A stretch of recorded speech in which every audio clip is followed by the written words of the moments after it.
right?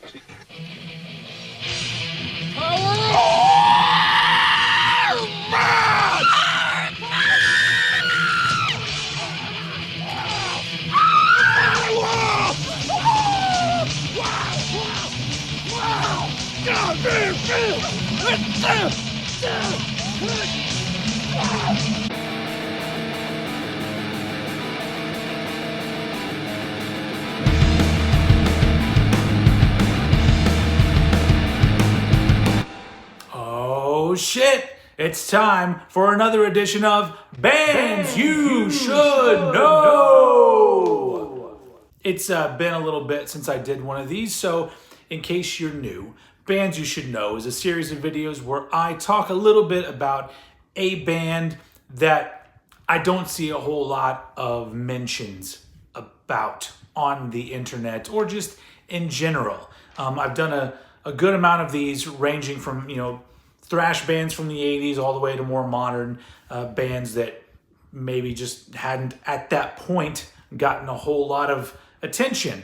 And sometimes the bands end up coming around and end up getting a lot of attention. And sometimes these videos get like 400 views and then that's it. Maybe this one will be one of the former.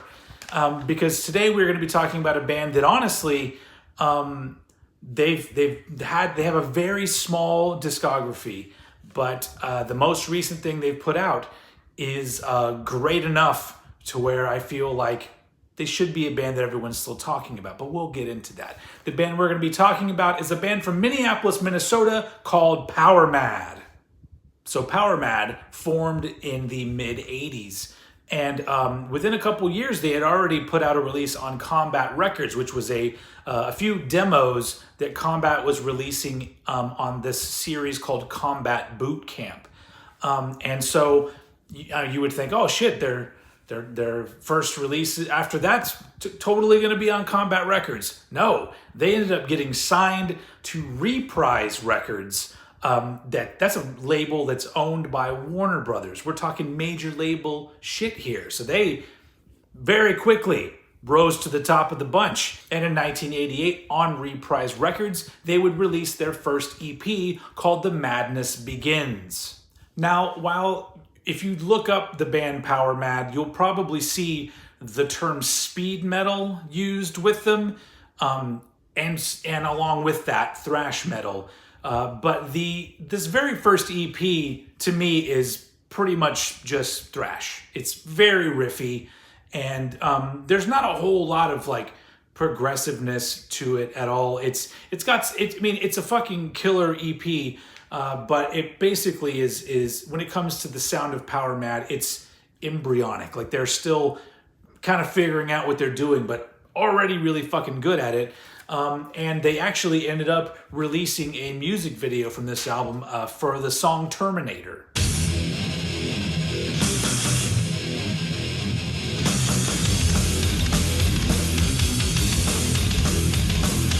Look at the world, fear of destruction, the arms race draws to a close. After the fighting, these words running lightning, the dead bodies we shall expose. Everyone fears that they go on ahead. I'll fake them out of mind. Sensible peace up, I bring the forethought, terminate all of mankind. That's no solution, nuclear pollution is killing us right where we stand. God built the world, it gets sucked down. I don't think this is what it was. Who shall we hire? To start the fire, the choice is clear.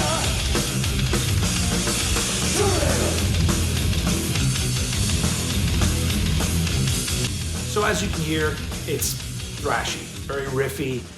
It's not quite as technical or progressive as they would end up getting. And I guess maybe the speed metal label is thrown on because of Joel Dubé's vocals, because he has a lot of higher stuff. Honestly, it's always been very confusing to me why the term speed metal is used in a time where it all kind of became thrashy anyway. I don't know. Nerds out there could explain why somebody would use the term speed metal. But in this particular case, I think this is a thrash EP. Look at even the fucking cover. It's like a thrash cover. Also, interesting fact, this was recorded and mixed at Paisley Park, which is That's Prince's studio. That's what happens when you get signed to a major. You get to fucking record at Prince's studio. So pretty badass. But like I said, this is only a taste of where they would end up going. This is just a primer. And the real shit happened in 1989 with the release of their full-length album, Absolute Power.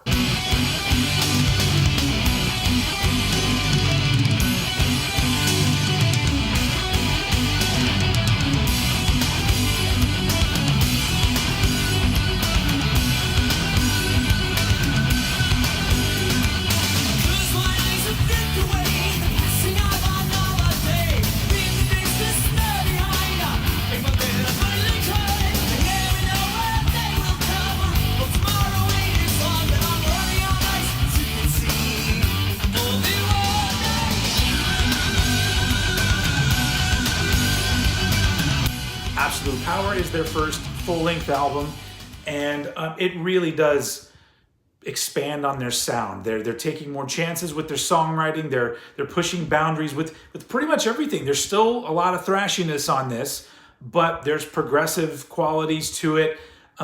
It really does feel like they're not too comfortable just being a basic kind of band. They got a lot of shit to say, and the songwriting and performances are pretty complex at times, and it's a really, really fun listen. And so, yeah, they did a video for the song Nice Dreams, and that's a fucking killer song. But it's interesting because this album and the next one that we'll talk about, there's so much great shit on it that just singling out one particular song, it's like that's not really all the album has to offer. And it's interesting because, you know, they're on a major label, and they have a music video out. You would think that this album would have made a bigger dent in the world at the time. And on top of that, the band were actually also included in the David Lynch film Wild at Heart with Nicolas Cage.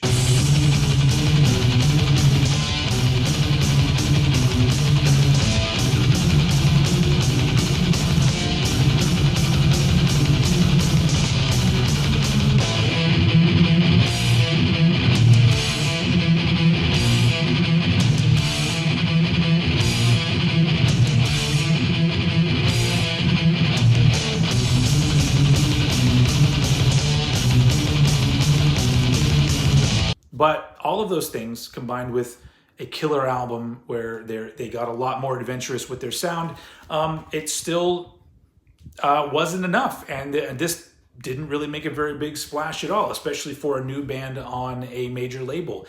And really, it's almost like they did a tour and then just kind of quietly faded out, because, you know, even looking up information on this band from the time, there's not really a good explanation as to what exactly happened after Absolute Power.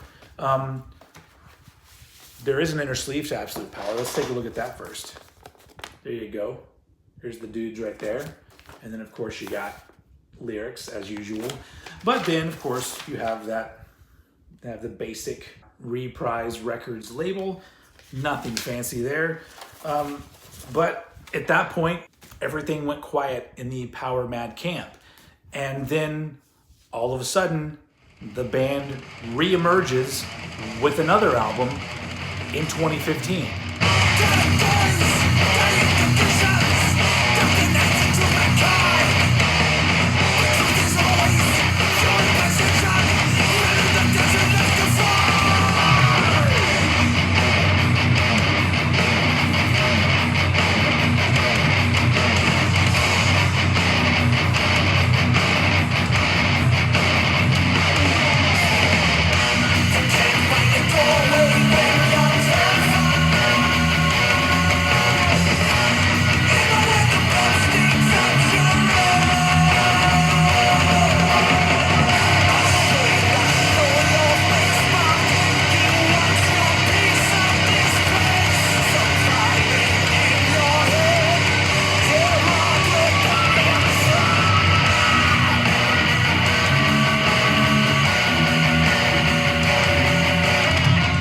"26 years later, Powermad return with their best album, in my opinion, Infinite.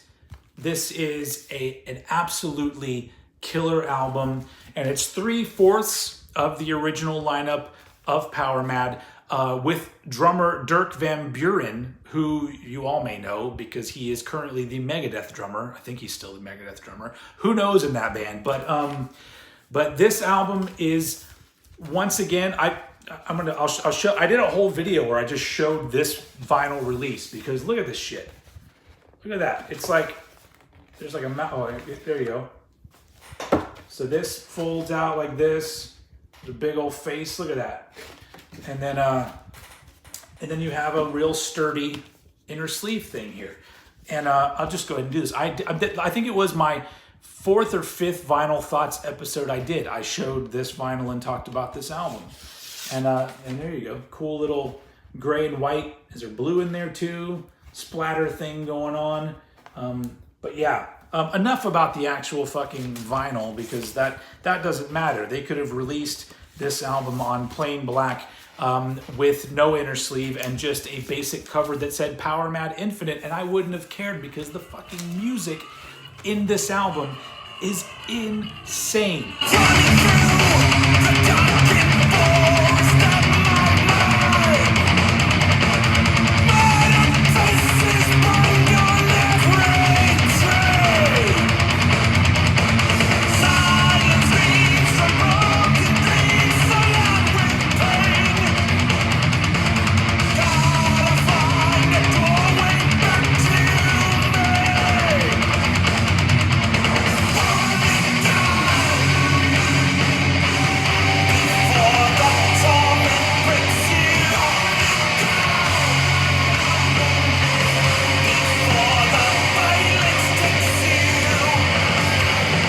So the songwriting is so good. The performances are so good on this.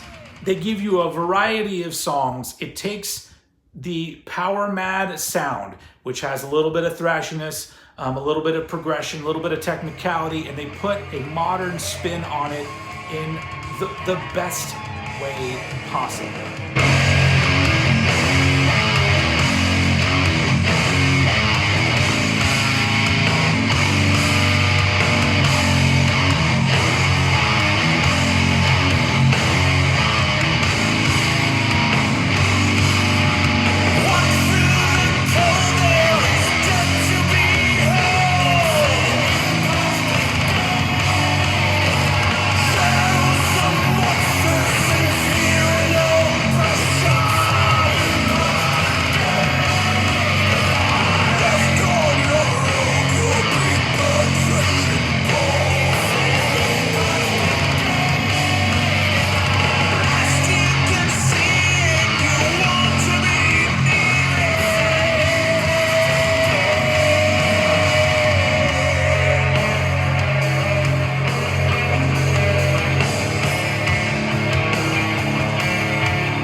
So also this would be their heaviest album, not just in the songwriting and performances, but also in the production.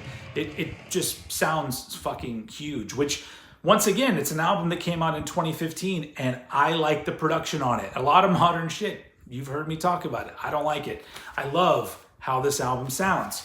And just everything on this album, the performances, the songwriting, the production, everything is top notch.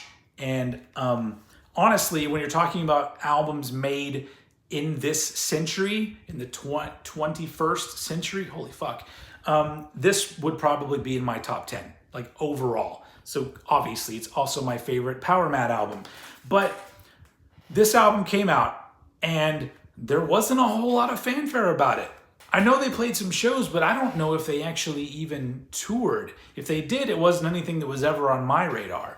And then all of a sudden the Powermad camp goes quiet again and has been quiet ever since. And that's really unfortunate because on Infinite, Powermad sound like a young band with something to prove. They don't sound like dudes that started in the mid 80s. And so I really feel like they probably had a lot more to offer. But once again, no information on what exactly happened. The only information that's out there, and who knows who put it there, if you go to their Wikipedia, it does say that in 2020 they were working on new music. Fucking pandemic, right? So who knows what's going on with this band? All I know is they are a band that should still exist, should be putting out music. Everyone should be constantly putting their name in with all of the other great metal bands from the 80s. And once again, when it comes to more recent albums from old classic bands, there are very few that are better than this one.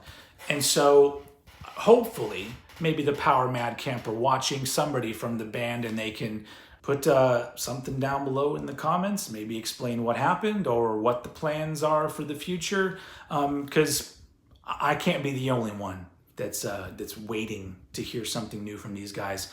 And so honestly, like you have a band from the 80s that wasn't really well known, which I always like to talk about, and then a band that came back in this millennium with something this fucking good. Sorry, but this is like, out of the bands I've talked about, this is at the top of my list because the possibilities are there and they look pretty fucking good. If they do something half as good as Infinite, then we'll all be very lucky to hear that music. So yeah, everyone go out and listen to all of the Powermad stuff, especially Infinite, because I can't recommend it highly enough. And so that's all I have to say about the band Powermad, a band you should know, and now you do. Okay, that's all I got for this episode. Thank you all for watching, and I will see you all again very soon.